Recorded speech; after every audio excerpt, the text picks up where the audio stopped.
السلام علیکم ورحمۃ اللہ وبرکاتہ۔ الحمد للہ وکفی وسلام علی عبادہ الذین اصطفی، اما بعد۔ بزرگان محترم، اس وقت ہمارا ملک کرونا وائرس کی دوسری لہر کا شکار ہے۔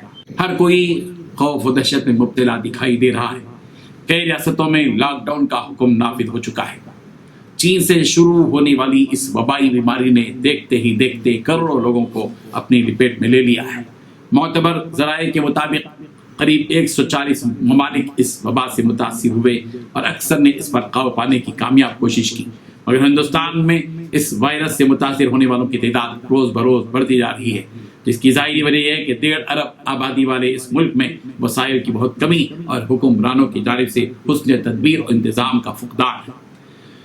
بزرگان محترم اور معزز خواتین، یہ وائرس قدرتی ہے یا مصنوعی، اس پر آج تک بحث جاری ہے، مگر اتنی بات طے ہے کہ یہ وبا موجود ہے اور اپنا کام کر رہی ہے۔ غور کرنے کا پہلو یہ ہے کہ اگر واٹر سپلائی کی ٹینکی میں کوئی بدبخت زہر گھول دے تو اس کی تلاش ضرور کرنی چاہیے اور اسے نشان عبرت بنانے کی کوشش کرنی چاہیے، مگر اس سے پہلے ٹینکی کی صفائی، متاثرین کا علاج اور اس کا پانی استعمال کرنے والوں کو اس سے بچانا ضروری ہے۔ متعلقہ محکمے اپنے اپنے دائرے میں اس کام میں لگے ہوئے ہیں اور احتیاط و علاج کی مختلف تدابیر ہر سطح پر اختیار کی جا رہی ہیں، جن میں حتی الوسع تعاون ہم سب کی شہری اور دینی ذمہ داری ہے۔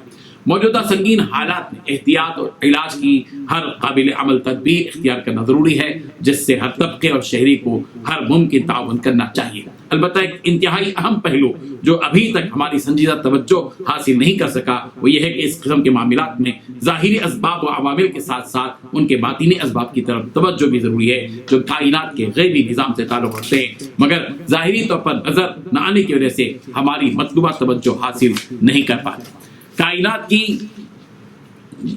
کا ظاہری نظام مشاہدات، محسوسات اور معقولات سے تعلق رکھتا ہے، جو معلومات کے دائرے میں رہتا ہے اور ان تک ہماری رسائی یقیناً ہے، مگر اس سے کہیں زیادہ وسیع وہ غیبی اور باطنی نظام ہے جو دنیا میں مسلسل کام کر رہا ہے، مگر ہمارے مشاہدات و محسوسات سے بالا تر ہے۔ ہم انہیں محسوس تو نہیں کر پاتے، مگر ان کے اثرات ہمارے ارد گرد ہر طرف موجود رہتے ہیں۔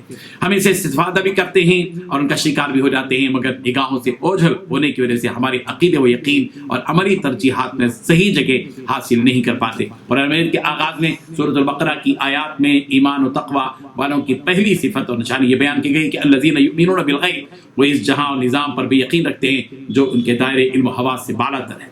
اسی تناظر میں قرآن مجید کے بیان کردہ ایک واقعے کا تذکرہ مناسب ہے کہ جو سورۃ الاعراف کی آیت نمبر 132 سے 135 تک ذکر کیا گیا، جس کا خلاصہ یہ ہے کہ فرعون اور اس کی قوم نے حضرت موسیٰ علیہ السلام کو جھٹلا دیا اور تکبر پر اتر آئے تو اللہ تبارک و تعالیٰ نے ان پر طوفان، ٹڈی دل، جوئیں، مینڈک اور خون عذاب کے طور پر بھیج دیے۔ اس پر انہوں نے حضرت موسیٰ علیہ السلام سے درخواست کی کہ اپنے رب سے دعا کرو کہ یہ عذاب ہم سے ٹال دے، ہم آپ پر ایمان لے آئیں گے اور بنی اسرائیل کو آزاد کرنے کا آپ کا جو مطالبہ ہے اس کو بھی پورا کر دیں گے۔ حضرت موسیٰ علیہ السلام نے دعا کی تو عذاب وقتی طور پر ٹل گیا، مگر وہ وعدہ پورا کرنے کے بجائے عہد شکنی پر اتر آئے، جس پر اللہ تبارک و تعالیٰ نے ان سب کو بحر قلزم میں غرق کر کے کمزور طبقوں کو ملک کا وارث بنا دیا۔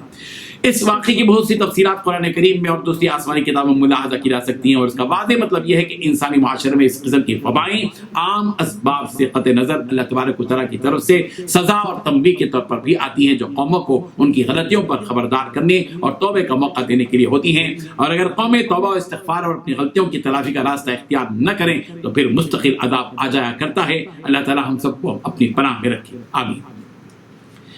کرونا وائرس کی بار بار پھیلتی ہوئی یہ لہریں ہمیں متوجہ کر رہی ہیں کہ اللہ تبارک و تعالیٰ کے احکام و قوانین اور رسول اکرم صلی اللہ علیہ وسلم کی سنتوں اور فرمانوں کے حوالے سے اپنی قومی اور اجتماعی غلطیوں کا احساس کریں، ان سے بات آنے، ان کی تلافی کی صورت عمل اختیار کریں اور بارگاہ خداوندی میں انفرادی، طبقاتی اور قومی دائروں میں خلوص دل کے ساتھ توبہ و استغفار کا ہر سطح پر اہتمام کریں۔ رمضان مبارک ویسے بھی توبہ و استغفار کا مہینہ ہے، پھر اخیر عشرہ اور اس کی طاق راتوں میں اللہ تبارک و تعالیٰ کی خصوصی رحمتیں اپنے بندوں کی طرف متوجہ ہوتے ہیں، اور جن دنوں سے ہم گزر رہے ہیں یہ آخری عشرہ ہے، اس لیے وباؤں کے مقابلہ کرنے کی نفسیات سے نجات حاصل کر کے ان سے سبق لینے، اللہ تبارک و تعالیٰ کو راضی کرنے کی کوششوں کی اس وقت سب سے زیادہ ضرورت ہے۔ اس ضمن میں یہ بات بھی عرض کرتا چلوں کہ وائرس سے بچنے کے لیے احتیاطی تدابیر اختیار کرنا لازم و ضروری ہے. خود شریعت نے ہمیں اس کی ہدایت دی ہے. تاہم اس سے خوف اور دہشت میں آنے کی ضرورت نہیں ہے، اس لیے کہ خوف و دہشت سے بڑا کوئی وائرس نہیں ہے. بہت سے لوگ جو اس بیماری میں مبتلا نہیں ہیں لیکن خوف ان پر اس طرح مسلط ہو چکا ہے کہ وہ کورونا سے زائد مہلک بیماری میں مبتلا ہو سکتے ہیں. مسلمانوں کے پاس عقیدے کی اتنی مضبوط طاقت ہے جس کے ذریعے وہ اپنے پاس آنے والے خوف کو ختم کر سکتے ہیں. ایک مسلمان کا عقیدہ ہونا چاہیے کہ موت کا ایک وقت متعین ہے جس سے پہلے کسی کی موت نہیں ہو سکتی، اور اگر موت کا وقت آ جائے تو کوئی اس کو ٹال بھی نہیں سکتا. قرآن مجید میں اللہ تبارک و تعالیٰ نے اس کو بہت واضح انداز میں بیان کیا ہے کہ اذا جاء اجلهم لا يستأخرون ساعة ولا يستقدمون، کہ جب موت کا وقت آ جاتا ہے تو ایک سیکنڈ کے لیے آگے پیچھے نہیں ہوتا. ایک مسلمان کا عقیدہ ہونا چاہیے کہ اگر اللہ تبارک و تعالیٰ کسی کو نقصان پہنچانا چاہے تو پوری دنیا مل کر اس کو نفع نہیں پہنچا سکتی، اور اگر اللہ تبارک و تعالیٰ کسی کو نفع پہنچانا چاہے تو پوری دنیا مل کر اس کو نقصان نہیں پہنچا سکتی.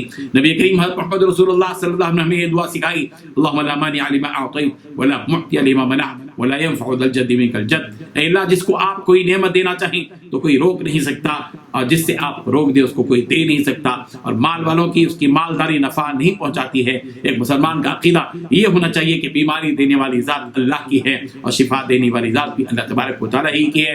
حدیث میں آتا ہے کہ بیماری اور دوا کے درمیان ایک پردہ حائل ہوتا ہے. جب اللہ تبارک و تعالیٰ کا حکم شفا کا ہوتا ہے تو وہ درمیانی پردہ ظاہر ہو جاتا ہے اور دوا کارگر ہو جاتی ہے اور مریض شفایا ہو جاتا ہے. ایک طرف کورونا کی وبائی صورتحال ہے تو دوسری طرف رمضان مبارک کے 2 عشرے ختم ہو چکے ہیں، اور آخر عشرے کی طرف میں ہم اس وقت موجود ہیں، اور وہ بھی تیزی سے گزرتا جا رہا ہے. ہم سب جانتے ہیں کہ اس آخری عشرے کی سب سے اہم فضیلت و خصوصیت یہ ہے کہ اس میں ایک ایسی رات پائی جاتی ہے جو 1000 مہینوں سے بھی زیادہ افضل ہے، اور اس رات کو قرآن مجید جیسا انمول تحفہ دنیا انسانیت کو ملا ہے. اللہ تبارک و تعالیٰ نے اس رات کی فضیلت میں پوری سورت نازل فرمائی، سورۃ القدر، اِنَّا أَنزَلْنَاهُ فِي لَيْلَةِ الْقَدْرِ ليلة القدر خير من 1000 شهر تنزل الملائكة والروح فيها بإذن ربهم من كل أمر سلام هي حتى مطلع الفجر. آپ کو کیا معلوم کہ شب قدر کیا ہے؟ شب قدر 1000 مہینوں سے بھی بہتر ہے. اس سے فرشتے اور روح جبرائیل امین اپنے رب کے حکم سے ہر کام کے لیے اترتے ہیں. یہ رات سر سلامتی ہے اور فجر کے طلوع ہونے تک رہتی ہے. ایک دوسری آیت میں اس کو مبارک رات قرار دیا گیا. قسم ہے اس کتاب کی جو حق کو وعدے کرنے والی ہے، ہم نے اسے ایک مبارک رات میں نازل کیا ہے جو سورہ دخان میں ہے. چنانچہ شب قدر کی عبادت کا ثواب 1000 مہینوں یعنی کم و بیش 83 سال کی عبادت سے زیادہ ہے. نیز اسی رات اللہ تبارک و تعالیٰ نے قرآن مجید کو ایک بارگی لوح محفوظ سے آسمان دنیا پر نازل فرمایا.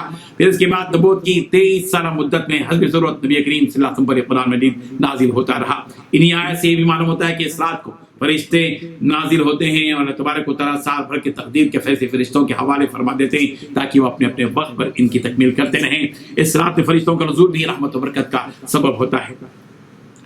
لیلۃ القدر کا مطلب ہے قدر و تعظیم والی رات، یعنی خصوصیتوں اور فضیلتوں کی بنا پر یہ قدر والی رات ہے. یا پھر یہ معنی ہے کہ جو بھی اس رات کو بیدار ہو کر اللہ کی بات کرے گا وہ قدر اور شان والا ہوگا. تو اللہ تبارک و تعالیٰ نے اس رات کی جلالت و منزلت اور مقام مرتکب کی بنا پر اس کا نام لیلۃ القدر رکھا، یعنی قدر کی رات، کیونکہ اللہ تعالیٰ کے ہاں اس رات کی بہت قدر و منزلت ہے. شب قدر کی فضیلت بے شمار آیات و احادیث سے ثابت ہے. صحیح کی حدیث میں ہے ابو ہریرہ رضی اللہ عنہ بیان فرماتے کہ اللہ کے رسول صلی اللہ علیہ وسلم نے ارشاد فرمایا جو شخص شب قدر کو ایمان اور اجر و ثواب کی نیت سے عبادت کرے اس کے سارے پچھلے گناہ معاف کر دیے جاتے ہیں. یہ بخاری کی روایت ہے. حضرت انس بن مالک رضی اللہ عنہ کی روایت ہے رسول اللہ صلی اللہ علیہ وسلم نے ارشاد فرمایا یہ مہینہ رمضان کا تم کو ملا ہے، اس میں ایک رات ہے جو 1000 مہینوں سے بہتر ہے. جو اس سے محروم رہا گویا وہ تمام خیر سے محروم رہا، اور اس کی خیر و برکت سے کوئی محروم ہی بے بہرا ہو سکتا ہے. یہ حدیث ابن ماجہ کی ہے. مسلمانوں کو ترغیب و تاکید ہے کہ وہ اس رات کو اللہ تبارک و تعالیٰ کی عبادت کریں، رات کو دعا، عبادت اور ذکر و تلاوت میں گزاریں. نبی رحمت صلی اللہ علیہ وسلم اسی مبارک رات کی تلاش کے لیے اعتکاف فرماتے تھے اور رمضان کے آخری عشرے میں پوری رات عبادت میں مشغول رہتے تھے. رسول رحمت صلی اللہ علیہ وسلم کی ذات گرامی سید الرسول اور محبوب رب العالمین تھی. وہ اللہ کے نیک مقبول اور بخشائے تھے، لیکن پھر بھی اللہ تبارک و تعالیٰ کی رضامندی کی تلاش میں آپ اتنی جد و جہد فرماتے تھے. آپ صلی اللہ علیہ وسلم کی ذات گرامی ہمارے لیے اسوہ اور نمونہ ہے. اللہ تعالیٰ کی رحمت و مغفرت کے ہم بہت زیادہ محتاج ہیں، لہذا ہمیں اس رات کی تلاش و جستجو کرنا چاہیے. اللہ تبارک و تعالیٰ ہم سب کو عمل کی توفیق عطا فرمائیں. وآخر دعوانا ان الحمد للہ رب العالمین.